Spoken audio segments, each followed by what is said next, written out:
So, I just want to clarify a few things. Um,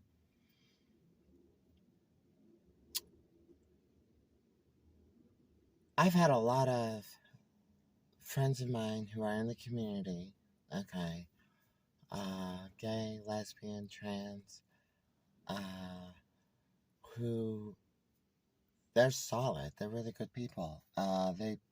Sometimes they've been people that, were there when no one else was, really. Um, and that's a lot to say, okay, so, I know in my last video I was like rambling on about the politics and just all the static outside the door, so to speak. And I'm not like bagging or ripping on the community or anything. So I don't want anybody to think, oh, you used to have, proudly put out your LGBT flag and now you don't anymore, and this, that, the third. I don't even know if I still even have it. I mean, I've moved so many times. Like, in the last just, I don't know, 10 years, I probably have lived in maybe 12 different places, maybe more. I've moved around a lot. I've had storage units. I've lost storage units. So a lot of my belongings I just don't have anymore. So I don't even know if I own it or if I still have it. But that's not the point of what I'm saying. The point that the whole point of my previous video, and this is why I'm making a follow-up to it, because I did watch and I was like thinking about it and stuff, is I'm not like bitching about the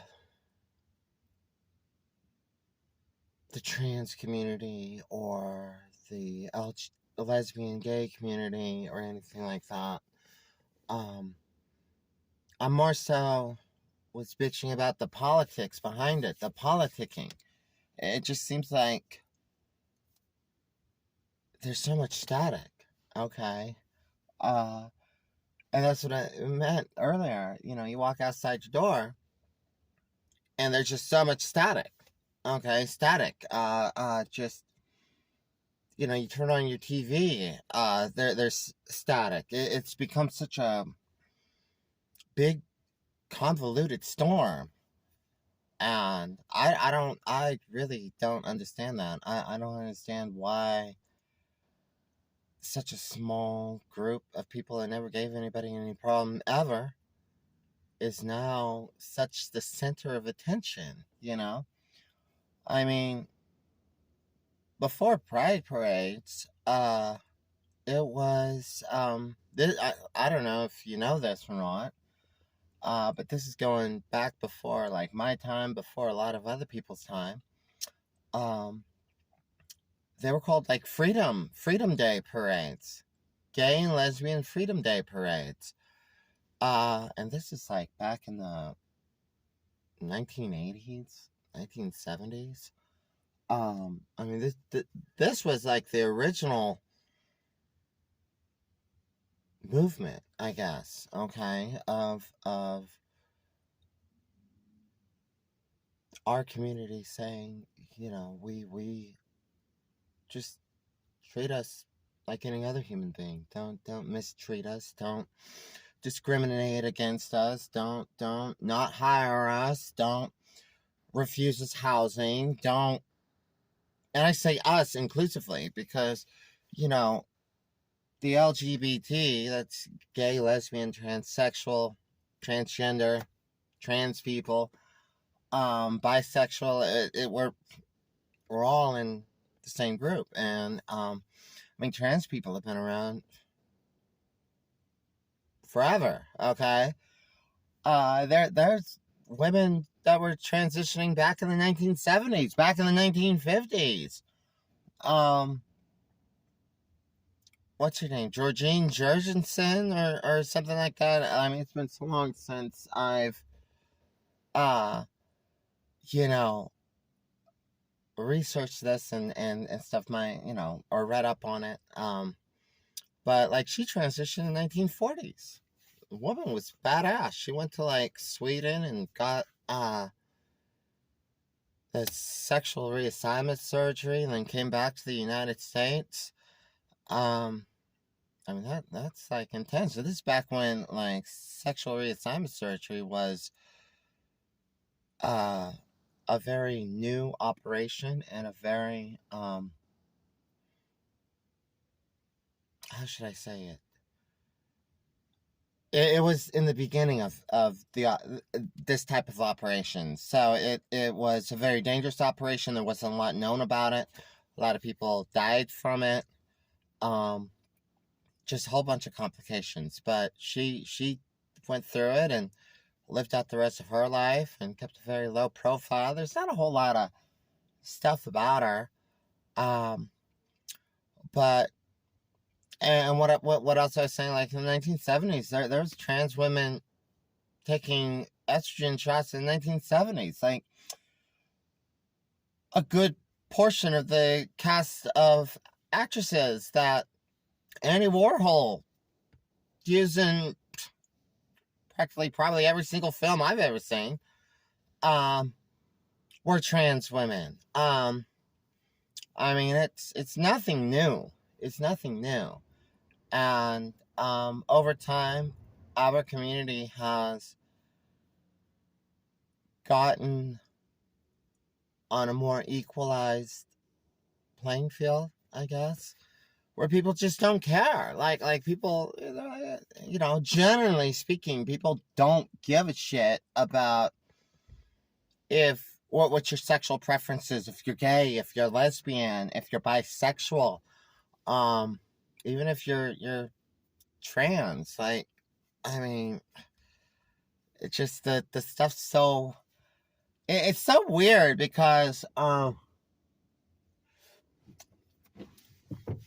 it's so strange because it seems to be like, I don't understand the whole static thing. I don't know if that's just like all promoted by media, or like, I understand that there's all these people talking about the whole trans thing, and it seems to be specifically the whole trans thing.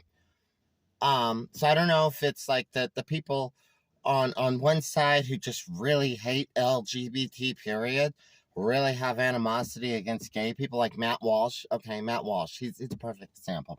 In my opinion, this is all my opinion, Sophia's opinion, I think Matt Walsh just hates gay people. And the way that he's able to bring out his hatred towards gay people is just by repping his shit about the trans community. Okay, you see what I mean? That's just what I think. Okay, I mean, I could be wrong. I don't know the guy. I don't even give two shits about following him or knowing what he says. I mean, I just catch a little, over time I just hear a little bits from him. I'm not going to waste my time on earth watching some guy that just is going to aggravate the shit out of me. It's not worth it. That kind of just not worth it. So I know about him, but I don't know about him. But the stuff I do know about him, which isn't a whole lot, but the stuff I do know, it makes me think that he's just, like, I don't even want to say homophobic, because that just means you're, like, afraid of something. I think he just has animosity towards gay men. Seriously. And he brings it out on trans women. You see where I'm going with that? He internally hates gay men, so he brings it out on trans women because he knows that the level of society is more, it's like if he went out and just started attacking gay men like left and right, he would probably lose. Like he wouldn't have anything tomorrow. No followers, because there's so many like people on the Republican side, okay, the red side, that are gay men, conservative gay men, and that's okay. In my opinion, I don't give a shit if you're blue, if you're red, or whatever, or if you're straight, or if you're gay, or if you're lesbian, or bisexual, or whatever. Like that shit doesn't matter to me.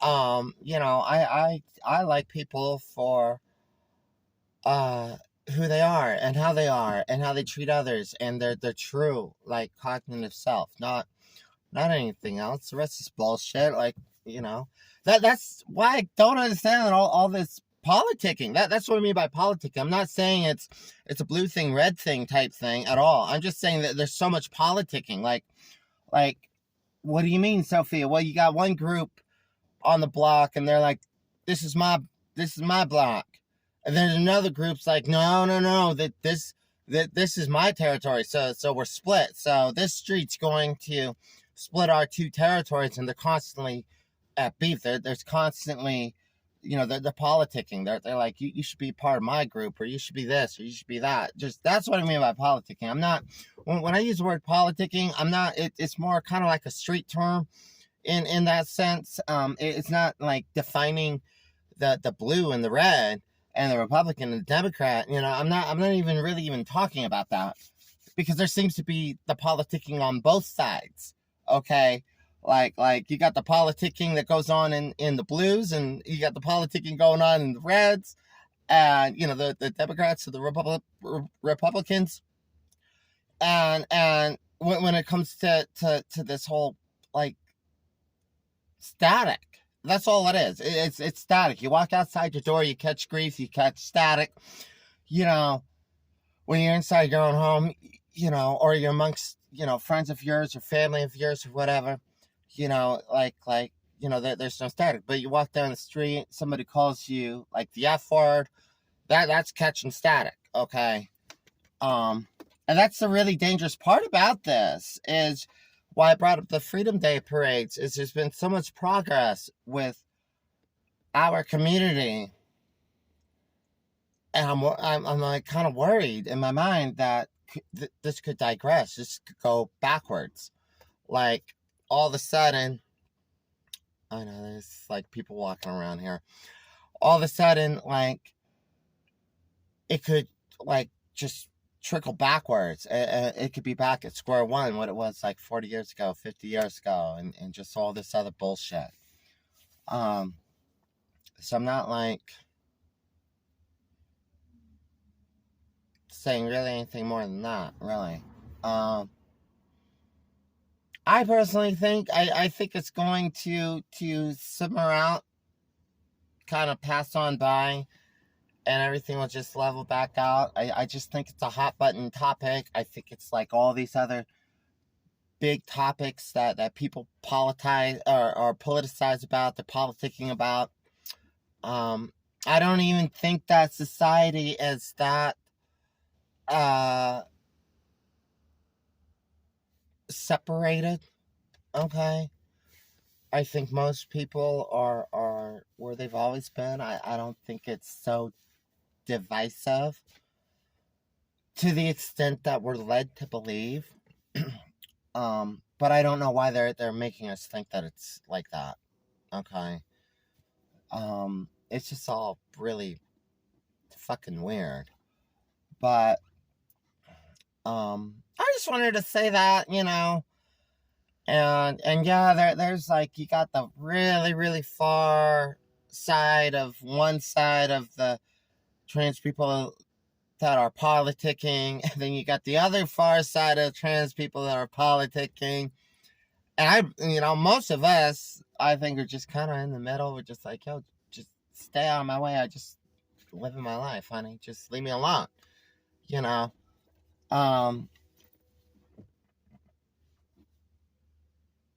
I think eventually I'll just all pan off, get normal, stabilized. So I don't want to have anybody misunderstand what I was saying or anything like that. I did say something about gay bars, not going to gay bars, and that's just because I don't drink anymore. Okay, I don't go out to the bars, any bars. I don't bar hop. I don't drink anymore. So it's kind of pointless to go to bars if you don't drink, right? I just want to kind of clarify all this kind of stuff, because I re-listened to my video, And I was like, oh, girl, I don't know. That might have been, some of the shit that you're saying might be taken out of context or whatever. And it's not that. Sometimes I just say stuff. Sometimes, I don't know. I don't know how to say it. I just say stuff. Okay. Uh, so I just wanted to clarify all that, and let that be that, and yeah, I guess that's all I wanted to say. So, yeah, you all be safe. Okay. Thank you for watching, and till later.